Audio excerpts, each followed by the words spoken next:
Sudipta, AV নিউজে আপনাদের সকলকে স্বাগত। প্রথমেই চোখ রাখবো নিউজ হেডলাইন্সে।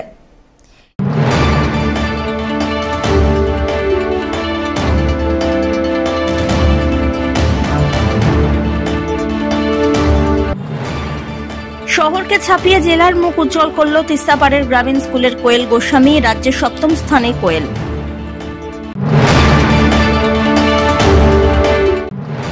নিম্নমানের কাজের অভিযোগ, রাস্তার কাজের মান নিয়ে সরব হতেই গ্রামবাসীদের বিরুদ্ধে ছিনতাইয়ের অভিযোগ দায়ের করে উধাও ঠিকাদার।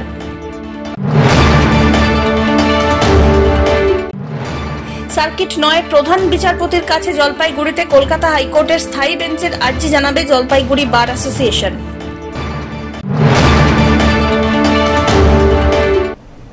এবার আসছে বিস্তারিত সংবাদে। আধুনিক শহরকে ছাপিয়ে তিস্তাপাড়ের গ্রামীণ স্কুলের কোয়েল গোস্বামী রাজ্যে 7ম হয়ে মান বাঁচালো জেলার। গ্রামের এক পাশ দিয়ে বয়ে চলা তিস্তা নদীর স্রোতের বিপরীতে সাঁতার কেটে নিজেকে তৈরি করেছিল কোয়েল। হাজারো প্রতিকূলতার মাঝেও কিভাবে নিজের লক্ষ্যে পৌঁছতে হয় সেই মন্ত্র দিয়েছিলেন গ্রামীণ হাটে পান বিক্রেতা বাবা, আর মগজে শান দিয়েছিলেন কচুয়া বোয়ালমারি উচ্চ বিদ্যালয়ের সমস্ত শিক্ষক শিক্ষিকারা। সহযোগিতা করেছিলেন মা। তারই ফলস্বরূপ জলপাইগুড়ি জেলার মান বাঁচালো উচ্চ মাধ্যমিক পরীক্ষায় রাজ্যে 7ম স্থান অধিকারী করা কোয়েল গোস্বামী। নিজের এই প্রাপ্তি প্রসঙ্গে বলতে গিয়ে কোয়েল বলেন, বাবা, মা আর স্কুলের শিক্ষক, এই 3 শক্তির জেরেই এই সাফল্য। এবার 491 খুবই ভালো লাগছে। আমি অত্যন্ত আপ্লুত। অবশ্যই আমার মা বাবার প্রভূত অবদান রয়েছে। এছাড়াও আমার গৃহ শিক্ষক, আমার বিদ্যালয়ের সকল শিক্ষক শিক্ষিকা সবাই আন্তরিকভাবে সহযোগিতা করেছেন। তাদের সহযোগিতা ছাড়া সম্ভব হতো না। আমি ইংলিশ অনার্স করে ইংলিশে পিক নলেজ গেইন করে প্রফেসর হতে চাই। কচুয়া বোয়ালমারি হাই স্কুল, যত সম্ভব জলপাইগুড়ির কোনো কলেজে। বাবার বাজারে দোকান আছে আর জমি জমা আছে, বাবা কৃষিকাজ করেন। এই পরিবেশে থেকে পড়াশোনা করতে গেলে অনেক অসুবিধাই হওয়ার কথা, কিন্তু আমার বাবা বা মা তারা নিজেরা অনেক সাফার করে আমাকে সকল সুখ স্বাচ্ছন্দ্য দেওয়ার চেষ্টা করেছেন, যাতে সাফারিংস গুলো আমি সেভাবে বুঝতে পারিনি বা বুঝতে দেয়নি আমার বাবা। 491। বাবা হয়ে মেয়ের সাফল্য প্রসঙ্গে বলতে গিয়ে বলেন, খুবই আনন্দের দিন। অনেক কিছু না পেয়ে এই স্থানে পৌঁছেছে মেয়ে, উজ্জ্বল করেছে গ্রামের সঙ্গে জেলার নাম। আমি খুব খুশি, মেয়ে ভালো রেজাল্ট করছে। মানে এতটুকু আশা আমি করি নাই। ও যা করেছে যথেষ্ট করেছে, পরিশ্রম করেছে অনেক। ওকে পড়াশোনার জন্য কোনো সময় বলতে হয় নাই, ও নিজের ইচ্ছা থেকেই পড়াশোনা করছে। তবু আমরা বলছি যে ভালোভাবে পড়াশোনা করো, বা তোমাকে রাজ্যের মধ্যে থাকতেই হবে। গতবার মাধ্যমিকে 460 পেয়েছিল, আর অল্প জন্য পজিশনে পৌঁছাতে পারে নাই। তবে এবার আমরা 660 পেয়েছিল। তো আমরা বলছি যে এবার তোমাকে থাকতেই হবে, সেই আশা আমাদের পূরণ করছে। ভবিষ্যতে ও যেন আরও বড় কিছু করতে পারে, ওর সাফল্য করতে পারে, ওর যা টার্গেট সেটা যেন পূর্ণ করতে পারে, এটাই আমি আশা করি। অল্প কিছু জমি আছে, কৃষিকাজ করি, আর একটা ছোটোখাটো ব্যবসা করি। অসুবিধা তো হবেই, আর্থিক দিক দিয়ে তো একটু দুর্বলতা আছেই আমার। তবু আমি এর থেকেই যথেষ্ট যা করার করতেছি আর কি। আমি ভাবছি, আমার টিচাররাও ভাবছে যে এবার কিছু একটা করবেও। ভীষণ ভালো, ভীষণ খুশি আমি মেয়ের এই সাফল্য। আমি মানে জানতাম, মানে একটু হলেও জানতাম পারবে। মেয়ে আমার প্রচন্ড খাটনি করছে। ওর কোনো বাধা ধরা টাইম ছিল না। ও যখন ইচ্ছে তখন বই নিয়ে বসতো, পড়তো, উঠতো, একটু গল্প বই পড়তো, উপন্যাস, আবার বই পড়তো।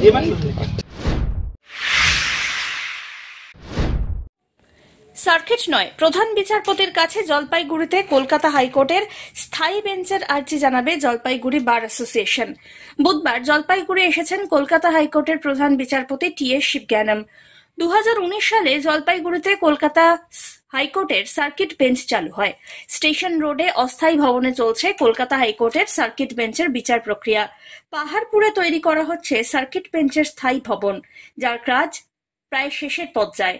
স্থায়ী ভবন এবং পরিদর্শন ও দায়িত্বভার বুঝে নিতে জলপাইগুড়ি এসেছেন প্রধান বিচারপতি। বৃহস্পতিবার তাঁরই উপস্থিতিতে কলকাতা হাইকোর্টকে স্থায়ী ভবনের দায়িত্বভার বুঝিয়ে দেবে রাজ্য সরকার। উপস্থিত থাকবেন আইনমন্ত্রী মলয় ঘটকও। জলপাইগুড়ি বার অ্যাসোসিয়েশনের তরফ থেকে প্রধান বিচারপতিকে স্বাগত জানানোর পাশাপাশি স্মারকলিপি তুলে দেওয়া হবে। তাতে সার্কিট নয়, জলপাইগুড়িতে স্থায়ী বেঞ্চেরই আর্জি জানানো হবে। আজ প্রধান বিচারপতি আজ আসবেন। আমরা বার অ্যাসোসিয়েশনের পক্ষ থেকে বার অ্যাসোসিয়েশনের প্রতিনিধি দল আগামীকাল অর্থাৎ 8 তারিখ তার সাথে দেখা করব, তাকে ওয়েলকাম জানাবো এবং যাতে স্থায়ী বেঞ্চ প্রতিষ্ঠিত হয় তার দাবি পত্র আমরা থ্রু রেজিস্টার মাধ্যমে তার কাছে পৌঁছে দেব। প্রধান বিচারপতি আসা এবং সার্কিট বেঞ্চের স্থায়ী কাগজপত্র হস্তান্তর স্থায়ী বেঞ্চের, এটা তো একটা ভালো একটা পদক্ষেপ। হ্যাঁ, সে ব্যাপারে তো আমাদের শুধু আমরা কেন, বার অ্যাসোসিয়েশন কেন, জলপাইগুড়িবাসী খুশি হওয়া উচিত। আগামী দিনে এত বড় একটা হাইকোর্ট হতে যাচ্ছে, সেই জন্যই আমরা স্থায়ী বেঞ্চের দাবি করছি। পিনাকি শীলের রিপোর্ট, এভি নিউজ।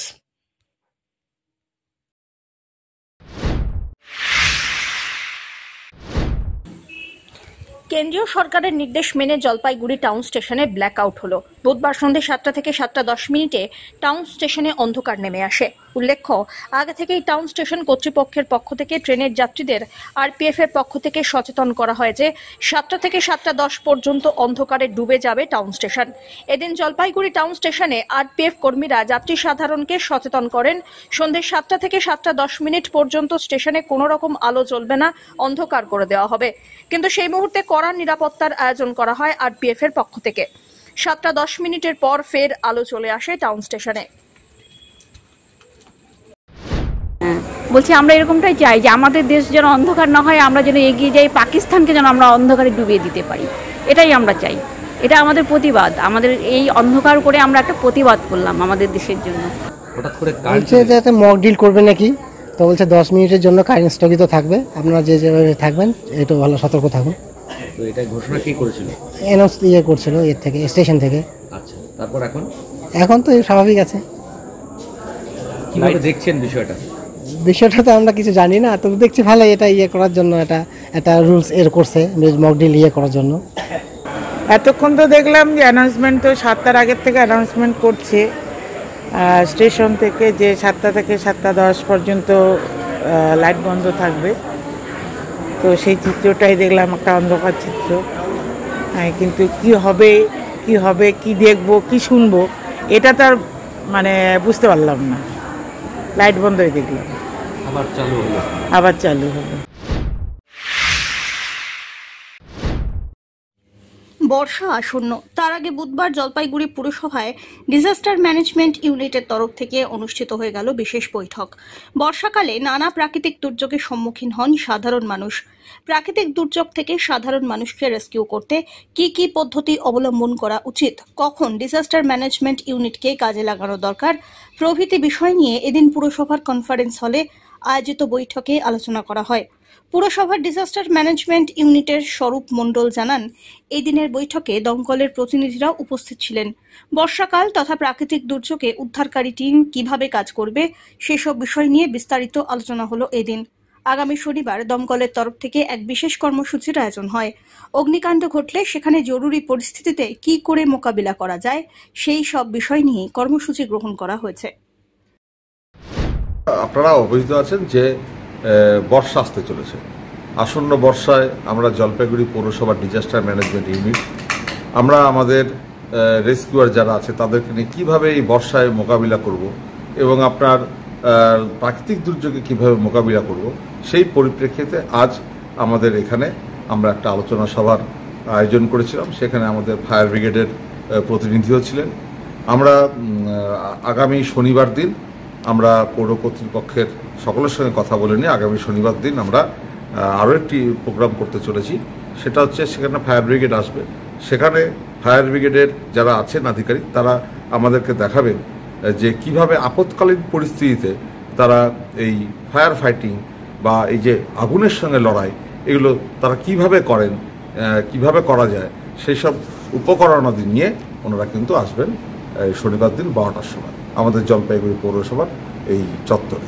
সুতরাং আমরা যাদের এই ব্যাপারে আগ্রহ আছে তাদেরকে বলবো আপনারা আসতে পারেন, দেখতে পারেন সকলে যে কিভাবে ফায়ার ব্রিগেড আগুন নেভাতে ভূমিকা গ্রহণ করছে, কীভাবে জলপাইগুড়ি পৌরসভা ডিজাস্টার ম্যানেজমেন্ট ইউনিটের যারা আছেন তারা কিভাবে সহযোগিতা করছেন এবং পরবর্তীতে এই বর্ষা যে আসছে সেখানেও আমরা কিভাবে প্রস্তুতি নেব, কিভাবে এই প্রাকৃতিক দুর্যোগের মোকাবিলা করব সেই ব্যাপারেও কিন্তু আমরা আজকে আলোচনা সেরে নিলাম। সাম্প্রতিক পরিস্থিতি একটা চলছে, সেই বিষয়ে দেখুন সাম্প্রতিক পরিস্থিতিতে সাম্প্রতিক পরিস্থিতিতে আপনাকে একটা কথা বলতে পারি, দেখুন দেশ তো সবার আগে, দেশ সবার আগে, সুতরাং দেশের যে কোনো প্রয়োজনে আমরা ঝাঁপিয়ে পড়ব, দেশের যে কোনো প্রয়োজনে ডাক পেলে আমরা গর্বের সঙ্গে ঝাঁপিয়ে পড়ব। বিশেষ করে আমরা যারা এনসিসি ক্যাডার আছি, যারা আমরা বিভিন্ন সময় এনসিসির ক্যাম্পে ছিলাম, বা আমরা ট্রেক করতে পাহাড়ে যাই, বা সেখানে সার্ভাইভাল ক্যাম্পগুলোতে আমরা যারা অংশগ্রহণ করেছি, সেরকম প্রয়োজন হলে আমরা দেশের পাশে সবসময় আছি। দেশের ডাকে যদি আমাদের কোনো প্রয়োজন মনে হয়, দেশের যে সরকার আছে তারা যদি মনে করে যে না আমাদের মতো ট্রেন্ড কিছু যারা রেস্কিউয়ার আছেন তাদের দরকার, অবশ্যই আমরা সবার আগে সেখানে যাব এবং আমরা দেশের পাশে দাঁড়িয়ে দরকার পড়লে যা আমাদের দায়িত্ব দেবে সেটা আমরা পালন করব। সব্যসাচী মজুমদারের রিপোর্ট, এভি নিউজ।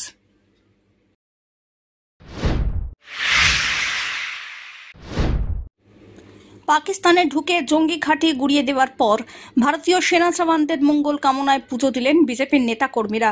বুধবার জলপাইগুড়ির মাসকালাই বাড়ি শ্রী শ্রী পঞ্চমুখী হনুমান মন্দিরে বিজেপির প্রাক্তন জেলা সভাপতির নেতৃত্বে বিজেপির নেতা কর্মীরা পুজো দিলেন।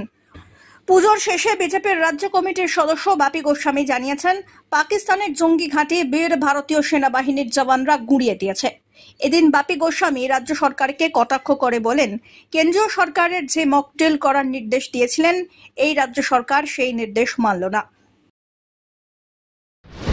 কাল গভীর রাতে আমাদের সনাতনী পরিবারের প্রতি কাশ্মীরে হিন্দু জঙ্গিরা তাদেরকে হত্যা করে, ছেলের সামনে বাবাকে হত্যা করে। বীর সন্তান প্রধানমন্ত্রী আজকে নরেন্দ্র মোদী জঙ্গিদের নিশানায় করে জঙ্গি ঘাঁটি ধ্বংস করেছে। এবং যেসব যারা সন্তান বীর জওয়ান, সে হিন্দু হোক, সে খ্রিস্টান হোক, সে শিখ হোক, সে মুসলিম হোক, সে পার্সি হোক, যেই হোক, যারা বীর জওয়ান, যারা ভারত মাতাকে রক্ষা করার জন্য, দেশের মাটিকে রক্ষা করার জন্য এই যুদ্ধে নেমেছেন,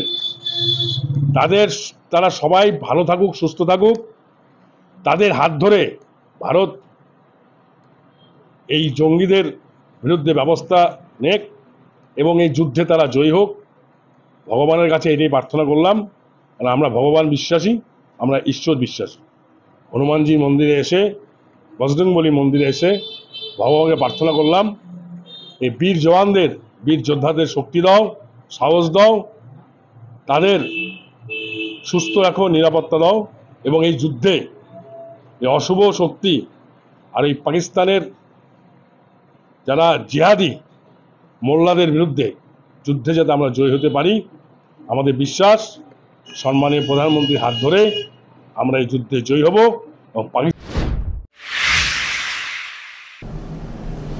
নিয়ে নিচ্ছে ছোট্ট একটি বিরতি, ফিরে আসছি বিরতির পর, সঙ্গে থাকুন।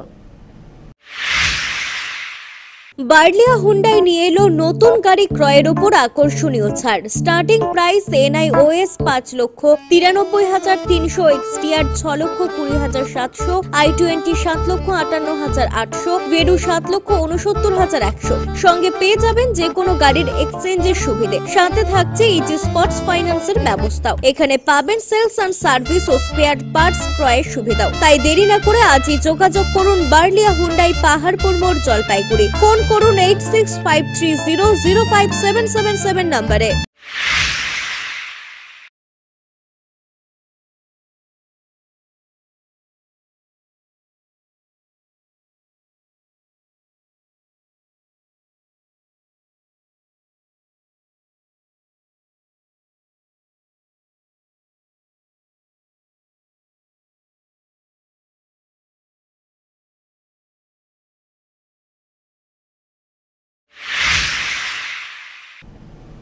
ফিরে এলাম বিরতির পর। নিম্নমানের কাজের অভিযোগ, রাস্তার কাজের মান নিয়ে সরব হতেই গ্রামবাসীদের বিরুদ্ধে ছিনতাইয়ের অভিযোগ দায়ের করে উধাও ঠিকাদার। বিপাকে জলপাইগুড়ির মঙ্গলঘাট ও খারিজা বেরুবাড়ি গ্রামের বাসিন্দারা। পথশ্রী প্রকল্পে জলপাইগুড়ি জেলার খারিজা বেরুবাড়ি গ্রাম পঞ্চায়েতের প্রায় 3 কিলোমিটার রাস্তা তৈরি করতে বরাদ দিয়েছিল জেলা পরিষদ। রাস্তা তৈরিতে বরাদ্দ করা হয়েছিল 55,63,714 টাকা। মঙ্গলঘাট, বোয়ালমারি, খারিজা বেরুবাড়ি 1 নম্বর এবং 2 নম্বর পঞ্চায়েতের বাসিন্দারা আশায় বুক বেঁধেছিলেন রাস্তার কাজ শেষ হলে জলপাইগুড়ি, হলদিবাড়ি এবং মঙ্গলঘাট যাবার পথ অনেকটাই সুগম হবে। কিন্তু কাজ শুরু হতে রীতিমতো চক্ষুচড়ক গাছ। মাটির ওপরেই পিচ পাথর বালি দিয়ে কাজ শেষের চেষ্টা চালাচ্ছে ঠিকাদার। অভিযোগ, কাজের মান নিয়ে সরব হতেই গ্রামবাসীদের বিরুদ্ধে উল্টে ছিনতাইয়ের অভিযোগ দায়ের করে কাজ ফেলে উধাও হয়ে যায় ঠিকাদার। তাতেই বিপাকে পড়েছেন বাসিন্দারা। সামনেই বর্ষা, রাস্তার কাজ শেষ না হলে যাতায়াতে আরও সমস্যায় পড়তে হবে, এই নিয়ে দুশ্চিন্তায় আছেন সকলেই। ইতিমধ্যে বিষয়টি প্রশাসনের নজরে এসেছে।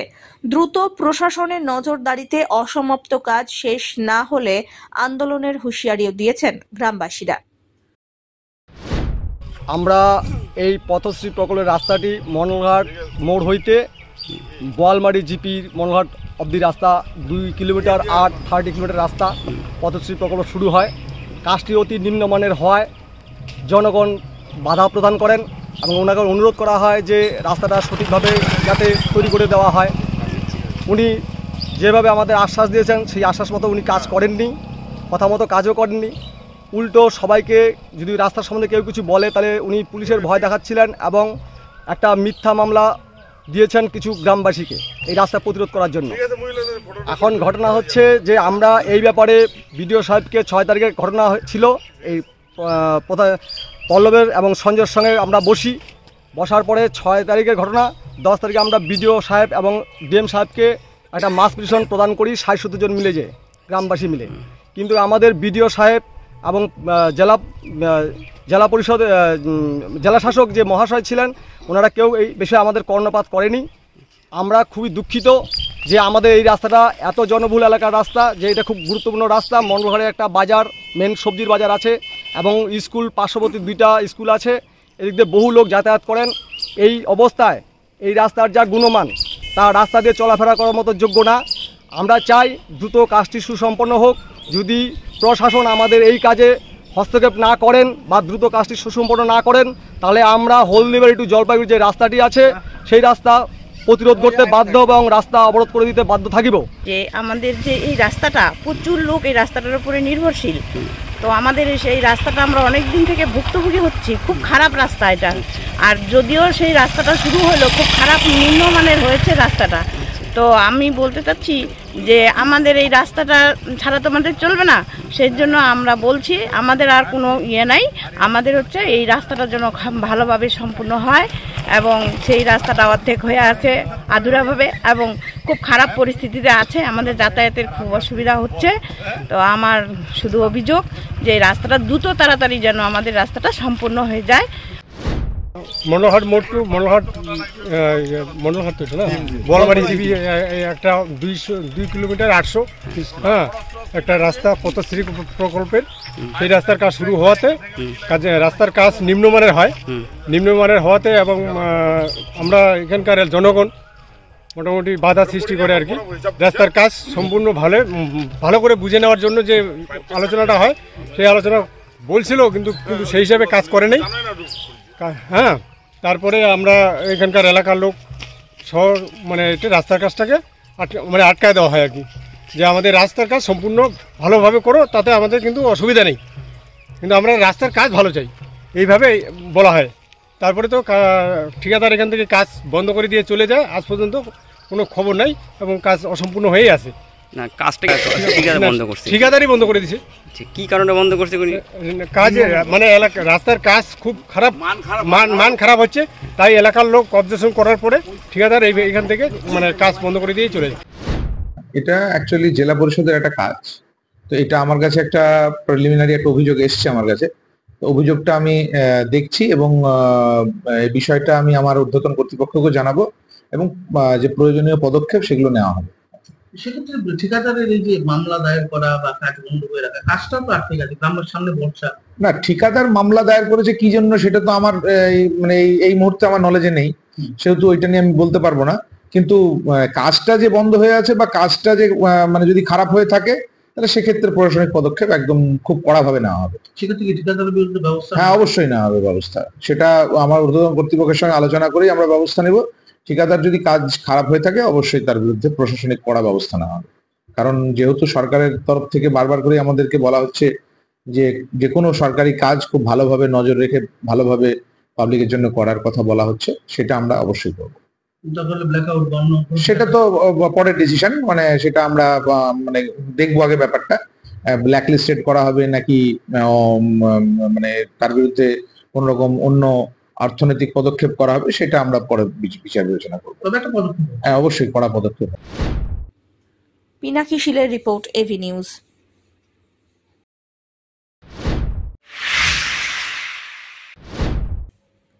নতুন পাকা রাস্তা তৈরির শিলান্যাস করলেন বিধায়ক খগেশ্বর রায়। খুশি এলাকার বেশ কিছু গ্রামের মানুষ। বুধবার রাজগঞ্জ ব্লকের শিকারপুর গ্রাম পঞ্চায়েতের আমবাড়ি বেলাকোবা রাজ্য সড়ক থেকে ডিকাপাড়া হয়ে কিশোরপল্লী প্রাথমিক বিদ্যালয় পর্যন্ত 2.6 কিলোমিটার দীর্ঘ নতুন পেভার ব্লকের রাস্তার শিলান্যাস করলেন বিধায়ক খগেশ্বর রায়। এই প্রকল্পটি বাস্তবায়িত হচ্ছে উত্তরবঙ্গ উন্নয়ন দপ্তরের আর্থিক সহযোগিতায় প্রায় 2 কোটি টাকা ব্যয় করে। বিধায়ক খগেশ্বর রায় জানান, এলাকার মানুষের দীর্ঘদিনের দাবি পূর্ণ হলো। উত্তরবঙ্গ উন্নয়ন দপ্তরের অর্থানুকূল্যে এই পেভার ব্লকের রাস্তা তৈরি হচ্ছে। এই রাস্তা তৈরি হলে যাতায়াতকারী বেশ কয়েকটি গ্রাম উপকৃত হবে বলে জানান তিনি। শিলান্যাস অনুষ্ঠানে বিধায়ক খগেশ্বর রায় ছাড়াও উপস্থিত ছিলেন রাজগঞ্জ পঞ্চায়েত সমিতির সভাপতি রূপালী দে সরকার, বেলাকোবা পুলিশ ফাঁড়ির ওসি কেসাং লেপচা সহ স্থানীয় পঞ্চায়েত প্রতিনিধি এবং এলাকার বিশিষ্টজনেরা। শুনুন, আপনারা যেটা বলছেন আজকে বলে নয়, 1 মাস ধরে শিলান্যাস চলছে। উত্তরবঙ্গ উন্নয়ন দপ্তর, পিডব্লিউডি, WBCর থেকে শুরু করে তেমনি আজকে নিজের অঞ্চল, যে অঞ্চলে আমি বসবাস করি, শিকারপুর অঞ্চলে মেন যেটা পিডব্লিউডি রোড যেটা আছে, ওখান থেকে ডিকাপাড়া বালারবাড়ি হয়ে আমাদের কিশোরপল্লী স্কুল প্রায় 2.6 কিলোমিটার। টাকা এটা হচ্ছে উত্তরবঙ্গ উন্নয়ন দপ্তর, টাকা হচ্ছে 2,01,15,000 টাকা ব্যয়ে পেভার ব্লকের রাস্তার সূচনা হবে। এবং এই এলাকার মানুষ দীর্ঘদিনের দাবি। এই এলাকার পঞ্চায়েত আমি ছিলাম কিন্তু 83-88, তখন হয়তো তোমাদের বয়স অনেক ছোটো হবে, পঞ্চায়েত 2 টাইম পঞ্চায়েত। তাই এই এলাকার মানুষ আবার আমাকে 4 বার বিধায়ক বানিয়েছে। এলাকার মানুষের দাবি মতো 2.6 কিলোমিটার পেভার ব্লকের রাস্তা করে দেওয়া হলো। এবং তাতে দেখা যাচ্ছে প্রায় ডিকাপাড়া, ঢেরারবাড়ি, কালারবাড়ি, নরসিংবাড়ি, বালারবাড়ি প্লাস হাসুয়াপাড়া, শিবাইপাড়া প্রায় 7 থেকে 8টা পাড়ার লোক এই রাস্তার উপর দিয়ে যাতায়াত করে। মানে 7 থেকে 8টা পাড়া কত লোক হতে পারে নিশ্চয়ই আপনাদের অনুমান আছে। 7 থেকে 8টা পাড়ার লোক যাতায়াত করতে পারে এবং খুবই সুবিধা হবে এলাকার মানুষের দীর্ঘদিনের দাবি। রাজগঞ্জ থেকে সুস্মিতা চন্দ্রের রিপোর্ট, এভি নিউজ।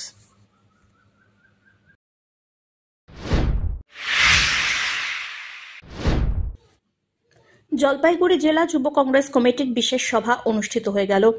বুধবার শহরের বাবুপাড়াস্থিত সুভাষ ভবনে আয়োজিত সভায় জেলার বিভিন্ন ব্লক থেকে যুব কর্মীরা উপস্থিত ছিলেন।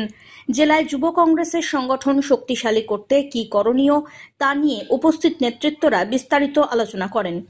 সম্প্রতি জলপাইগুড়ি জেলা যুব কংগ্রেসের সভাপতি বাপি চৌধুরী দলবদল করে তৃণমূলে যোগদান করেছেন।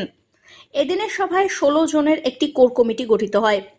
জেলা যুব কংগ্রেসের সহ সভাপতি নব্যেন্দু মৌলিককে কোর কমিটির কনভেনার করে 15 জনের কোর কমিটি তৈরি হয়েছে। এদিনের সভায় উপস্থিত ছিলেন জেলা কংগ্রেস সভাপতি পিনাকি সেনগুপ্ত, প্রদেশ কংগ্রেস যুব কংগ্রেসের সাধারণ সম্পাদক শুভঙ্কর সাহা, টাউন ব্লক কংগ্রেস সভাপতি অম্লান মুন্সি, জেলা কংগ্রেসের সাধারণ সম্পাদক চন্দন ঘোষ প্রমুখ। জেলা যুব কংগ্রেসের কোর কমিটির কনভেনার নব্যেন্দু মৌলিক কি বললেন শুনুন। আমাদের উদ্দেশ্য ছিল যে আমাদের সংগঠনের কোথায় খামতি আছে, কীভাবে সংগঠনকে আমরা বিস্তার করবো, কীভাবে নতুনভাবে আমরা আরও ভালো মতন কাজ করতে পারি, সেই বিষয়গুলিকে নিয়ে জেলার বিভিন্ন প্রান্ত থেকে যে ব্লকের কর্মীরা, অঞ্চল থেকে কর্মীরা যারা এসছেন, বিধানসভা এলাকা থেকে যে কর্মীরা এসছেন তাদেরকে নিয়ে, তাদের যারা নেতৃত্ব তাদের সাথে কথা বলা এবং একটা রূপরেখা তৈরি করা। কারণ সামনে বিধানসভা নির্বাচন আসছে, সুতরাং বিধানসভা নির্বাচনকে পাখিচোখ করে আগামী দিনে যাতে আমরা ভালো কাজ ফল করতে পারি এবং আমাদের সংগঠনকে মজবুত করতে পারি, আমাদের মাদার সংগঠন ভারতীয় জাতীয় কংগ্রেসের হাত যাতে আমরা যুব কংগ্রেস হিসেবে মজবুত করতে পারি, সেই লক্ষ্যে আজকে আমরা একটা বৈঠক আয়োজন করেছিলাম এবং এখান থেকে একটা নতুন একটা অন্তর্বর্তীকালীন কমিটি হয়েছে। সাম্প্রতিক কিছু ঘটনাকে কেন্দ্র করে প্রদেশ একটু বিভিন্ন কাজকর্ম তারা চালাচ্ছেন এবং তার সাথে আমরাও সিদ্ধান্ত নিয়েছি যে যতক্ষণ পর্যন্ত না নতুন করে জলপাইগুড়ি জেলা যুব কংগ্রেসের কোনো স্থায়ী কমিটি তৈরি হচ্ছে ততক্ষণ পর্যন্ত একটা অন্তর্বর্তীকালীন কোর কমিটি তৈরি করা হয়েছে এবং সেখানে একজন কনভেনার এবং বেশ কয়েকজন সদস্যকে নিয়ে একটা কমিটি তৈরি করা হয়েছে। ব্লকের যারা প্রেসিডেন্ট ছিলেন তারা এই কমিটির মধ্যে অটোমেটিক্যালি ইনক্লুড হয়েছেন এবং সেই কমিটি আগামী দিনে যতদিন পর্যন্ত না নতুন করে কমিটি তৈরি হচ্ছে ততক্ষণ পর্যন্ত এখানে কাজ করবেন এবং যুব কংগ্রেসকে শক্তিশালী করার জন্য কাজ করবেন, এটাই আজকে আমাদের সিদ্ধান্ত হয়েছে। সব্যসাচী মজুমদারের রিপোর্ট, এভি নিউজ।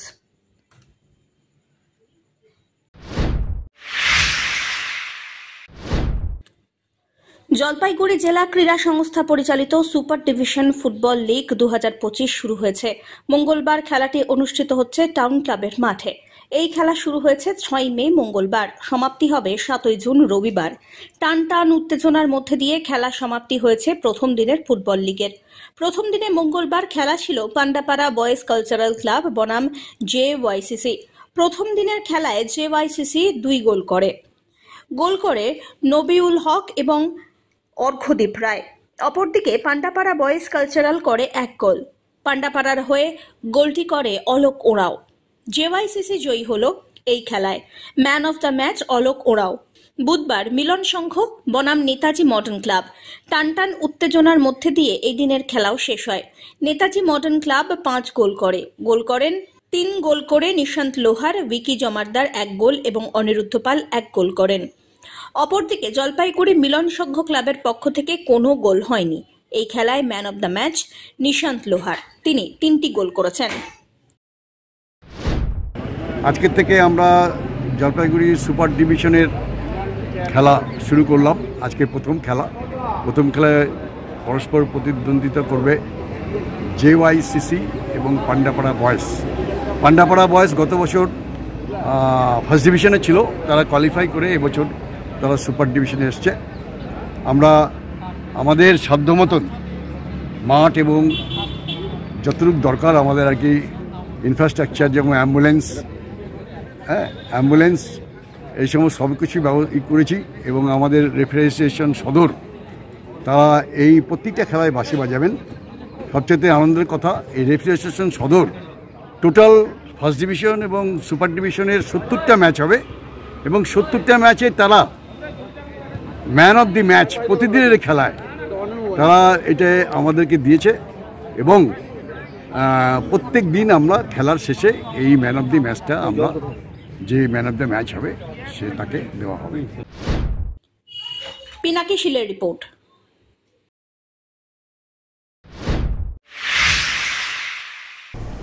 শেষ করবার আগে নিউজ হেডলাইন্স আরো একবার।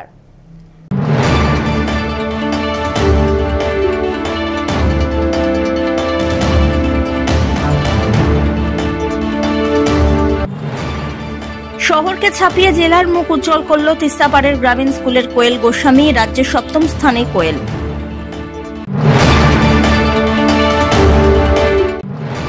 নিম্নমানের কাজের অভিযোগ, রাস্তার কাজের মান নিয়ে সরব হতেই গ্রামবাসীদের বিরুদ্ধে ছিনতাইয়ের অভিযোগ দায়ের করে উধাও ঠিকাদার।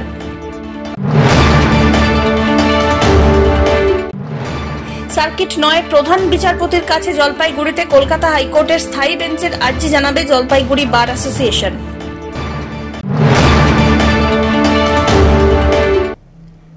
এখনকার মতন এভি নিউজ এ পর্যন্তই। পরবর্তীতে আসছি আরো সংবাদ নিয়ে, দেখতে থাকুন আমার ভিশন। নমস্কার।